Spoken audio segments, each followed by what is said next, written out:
ಓಂ ಹ್ರೀಂ ಭೈರವಿ ಕ್ಲೌಂ ಹ್ರೀಂ ಸ್ವಾಹ. ನಮಸ್ಕಾರ. ಬಹಳಷ್ಟು ಜನ ನಮಗೆ ಯಾವ ಏಜ್ ಅಲ್ಲಿ ಮದುವೆ ಆಗತ್ತೆ ಅಂತ ಕೇಳ್ತಾ ಇರ್ತಾರೆ. ನೋಡಿ, ಪ್ರೆಡಿಕ್ಷನ್ಸ್ ಕೊಡ್ಬೇಕಾದ್ರೆ ನಾವು ಫಸ್ಟ್ ಬಂದು ಲಗ್ನವನ್ನ, ಉಪಪಾದ ಲಗ್ನವನ್ನ, ಹಾಗೇನೆ ರಾಶಿಯಿಂದ, ಸೂರ್ಯನಿಂದ ಎಲ್ಲ ತರದಲ್ಲೂ ನಾವು ನೋಡ್ಬೇಕಾಗುತ್ತೆ. ಪ್ರಿಡಿಕ್ಷನ್ ಎಲ್ಲ ಕಡೆ ಕನ್ಫರ್ಮ್ ಆದಾಗ ಮಾತ್ರ ನಾವ್ ಹೇಳಿದ್ದು ನಿಜ ಆಗುತ್ತೆ. ಅಟ್ ದ ಸೇಮ್ ಟೈಮ್ ಬಂದು ಹಸ್ತರೇಖೆಗಳು ಕೂಡ ವಿವಾಹ ರೇಖೆ ಯಾವ ಏಜ್ ಅಲ್ಲಿ ಟಚ್ ಆಗಿದೆ ಅಂತ ನಾವು ನೋಡ್ಕೋಬೇಕು. ಕೊನೆಗೆ ಪ್ರಶ್ನೆ ಶಾಸ್ತ್ರದಲ್ಲಿ ನೋಡ್ಬೇಕಾಗತ್ತೆ. ಅದು ಬಿಟ್ಟು ಜ್ಯೋತಿಷ್ಯ ಅಂತಂದ್ರೆ ತುಂಬಾ ಸಿಂಪಲ್ ಆಗಿ ಯಾರು ಕೂಡ ಪ್ರೆಡಿಕ್ಷನ್ಸ್ ಕೊಡೋಕ್ಕಾಗಲ್ಲ. ಇದೊಂದು ಸೈಂಟಿಫಿಕ್ ಲೇಯರ್ ಬೈ ಲೇಯರ್ ನೋಡ್ಬೇಕಾಗತ್ತೆ. ಕೆಲವ್ರು ಏನ್ ಮಾಡ್ತಾರೆ, ನೀವು ಹುಟ್ಟಿರೋ ಡೇಟ್ ಮೇಲೆ ಹೇಳ್ಬಿಡ್ತಾರೆ. ಆತರ ಯಾವ ಜ್ಯೋತಿಷ್ಯನೂ ಇಲ್ಲ. ಟ್ಯಾರೆಟ್ ಕಾರ್ಡ್ ಪ್ರಕಾರ ನಿಮ್ಮ ಮುಖ ನೋಡ್ಬಿಟ್ಟು ನಿಮ್ ಭವಿಷ್ಯ ಹೇಳೋದು ಇವೆಲ್ಲ ಯಾವ್ದು ನಂಬಕ್ ಹೋಗ್ಬೇಡಿ. ಜ್ಯೋತಿಷ್ಯ ಅಂದ್ರೆ ಸೈಂಟಿಫಿಕ್ ಅನಾಲಿಸಿಸ್. ಆಯಾ ಟೈಮಲ್ಲಿ ಇರುವಂತಹ ಟೆಂಡೆನ್ಸಿಸ್, ಅವಕಾಶಗಳು, ಇವೆಂಟ್ಸ್ ಗಳ ಬಗ್ಗೆ ಜ್ಯೋತಿಷ್ಯ ನಮಗೆ ಮಾರ್ಗದರ್ಶನ ಕೊಡುತ್ತೆ. ಅದ್ರ ಬಗ್ಗೆ ವೈಜ್ಞಾನಿಕವಾಗಿ ನೀವು ಸ್ಟಡಿ ಮಾಡಿ. ಗೂಗಲ್ ಅಲ್ಲಿ ಅದ್ರ ಬಗ್ಗೆ ನೋಡಿದಾಗ ನಿಮಗೆ ಅರ್ಥ ಆಗುತ್ತೆ ಜ್ಯೋತಿಷ್ಯ ಎಷ್ಟು ಸೀರಿಯಸ್ ಅಂತೇಳಿ. ಸೊ ಈ ಮೇಷರಾಶಿಯವರಿಗೆ ವಿವಾಹ ಯಾವಾಗ ಆಗುತ್ತೆ, ವಯಸ್ಸು ಯಾವುದು ಅಂತ ನಾವು ತಿಳ್ಕೊಬೇಕು ಅಂದ್ರೆ ಫಸ್ಟ್ ನೋಡ್ಬೇಕಾಗಿರೋದು ರಾಶಿಯಿಂದ ಸಪ್ತಮಾಧಿಪತಿ ಆಗಿರುವಂತಹ ಶುಕ್ರ ಗ್ರಹ ನಿಮ್ಮ ಜಾತಕದಲ್ಲಿ ಎಲ್ಲಿದೆ ಅಂತ ನೋಡ್ಕೊಳ್ಳಿ.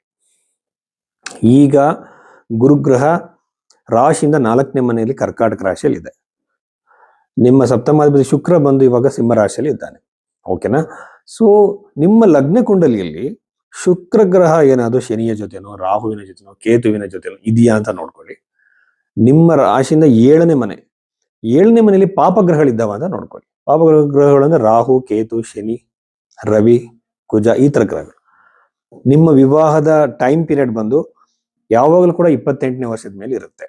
ಯಾಕೆ ಅಂತಂದ್ರೆ ಇದು ಬಂದು ಈಗ ನೋಡಿ, ಬಹಳ ಹಿಂದೆ ಬಂದು 12 ವರ್ಷಕ್ಕೆ 13 ವರ್ಷಕ್ಕೆ ಮದುವೆ ಮಾಡ್ತಿದ್ರು. ಕಾಲ ಟೈಮ್ ಚೇಂಜ್ ಆಗಿದೆ. ಆಧುನಿಕ ಜೀವನ ಶೈಲಿಯ ಸಮಾಜದ ಪರಿಸ್ಥಿತಿಗಳು ತಕ್ಕಂತೆ ನಾವು ಪ್ರೆಡಿಕ್ಷನ್ಸ್ ನ ಕೊಡಬೇಕಾಗತ್ತೆ. ಹಂಗೆ ನಾವು ಯೋಚನೆ ಮಾಡಿದಾಗ 28ರ ಮೇಲೆನೆ ವಿವಾಹದ ಯೋಗ ಹೆಚ್ಚಾಗಿರುತ್ತೆ. ಇದು ಫಸ್ಟ್ ಕ್ಯಾಟಗರಿ.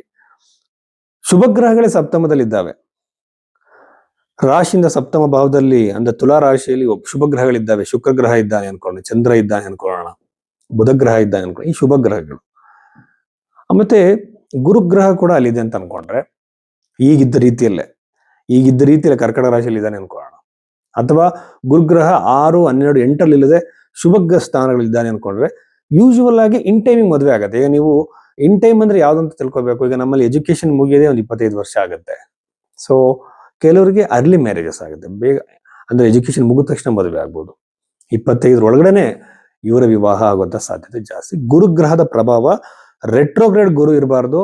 ಹಾಗೇನೆ ಗುರುಗ್ರಹ ಕಂಬಸ್ಟ್ ಅಸ್ತನಾಗಿರಬಾರ್ದು, ವಕ್ರಿ ಆಗಿರಬಾರ್ದು, ಪಾಪ ಗ್ರಹಗಳ ಜೊತೆ ಇರಬಾರ್ದು. ಇದನ್ನ ನೀವು ನೋಡ್ಕೋಬೇಕಾಗತ್ತೆ.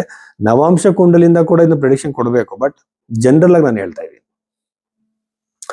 ವಿವಾಹನೇ ಆಗದೆ ಇರುವಂತದ್ದು, ಮದುವೆನೇ ಆಗದೆ ಇರುವಂತಹ ಜಾತಕಗಳಿದೆಯಾ ಅಂದ್ರೆ ಖಂಡಿತವಾಗ್ಲೂ ಅಂತ ಜಾತಕಗಳು ಕೂಡ ಇದ್ದಾವೆ. ಬಟ್ ಅದೇನಾಗುತ್ತೆ, ಜನ ಅದನ್ನ ಡೈರೆಕ್ಟ್ ಆಗಿ ಅಪ್ಲೈ ಮಾಡ್ಕೊಂಡು ಅವರು ಭಯ ಪಡೋದಲ್ಲದೆ ಬೇರೆಯವ್ರಿಗೆ ಹೇಳಿ ಎದುರಿಸ್ತಾರೆ. ವಿವಾಹನೇ ಆಗಲ್ಲ ಅಂತ ಹೇಳೋದಕ್ಕೆ ಕೆಲವು ಕಾಂಬಿನೇಷನ್ಸ್ ಇರಲೇಬೇಕು. ಆ ಕಾಂಬಿನೇಷನ್ಸ್ ಬಗ್ಗೆ ನಾವು ಮಾತಾಡೋಣ ಇನ್ನೊಂದು ವಿಡಿಯೋದಲ್ಲಿ. ಜೊತೆಯಲ್ಲಿ ವಿವಾಹದ ಬಗ್ಗೆ ನಾವು ನೋಡುವಾಗ ನಿಮ್ಮ ಒಂದು ಕೈಯಲ್ಲಿರುವಂತಹ ವಿವಾಹ ರೇಖೆ ಅಂತ ನಾವೇನ್ ಹೇಳ್ತೀವಿ, ನಾನು ಚೀರೋ ಅವರ ಒಂದು ವೇ ಆಫ್ ಪ್ರೆಡಿಕ್ಷನ್ ಯೂಸ್ ಮಾಡ್ತಿದ್ದೀನಿ. ಇದು ನಾಡಿ ಜ್ಯೋತಿಷ ಅಲ್ಲ. ಚೀರೋವಿನ ಪ್ರಕಾರ ಇದೊಂದು ವಿವಾಹ ರೇಖೆ ಅಂತ ಇದನ್ನ ಕರೀತಾರೆ.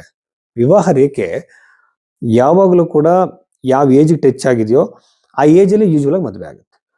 ಯಾವಾಗಲೂ ಕೂಡ ವಿವಾಹ ರೇಖೆ ಮೇಲಕ್ಕೆ ಟರ್ನ್ ಆಗಿರಬಾರ್ದು. ವಿವಾಹ ತುಂಬಾ ವಿಳಂಬ ಆಗುತ್ತೆ. ಸೊ ಇವೆರಷ್ಟು ವಿಚಾರಗಳನ್ನ ಗಮನಿಸ್ಕೊಳ್ಳಿ. ವಿವಾಹ ಯಾವಾಗ ಆಗುತ್ತೆ ಅಂತ ತಿಳ್ಕೊಬಹುದು. ಯೂಶುವಲ್ ಆಗಿ ಮೇಷರಾಶಿಯವರಿಗೆ ಸ್ವಲ್ಪ ಬೇಗನೆ ವಿವಾಹ ಆಗುತ್ತೆ.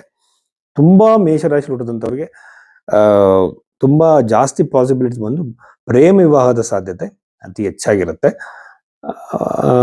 ಈ ತರ ಪಾಸಿಬಿಲಿಟೀಸ್ ಜಾಸ್ತಿ ಅಂತ ಹೇಳ್ಬೋದು ಮೇಷರಾಶಿ ಹುಟ್ಟಿದಂಥವ್ರಿಗೆ.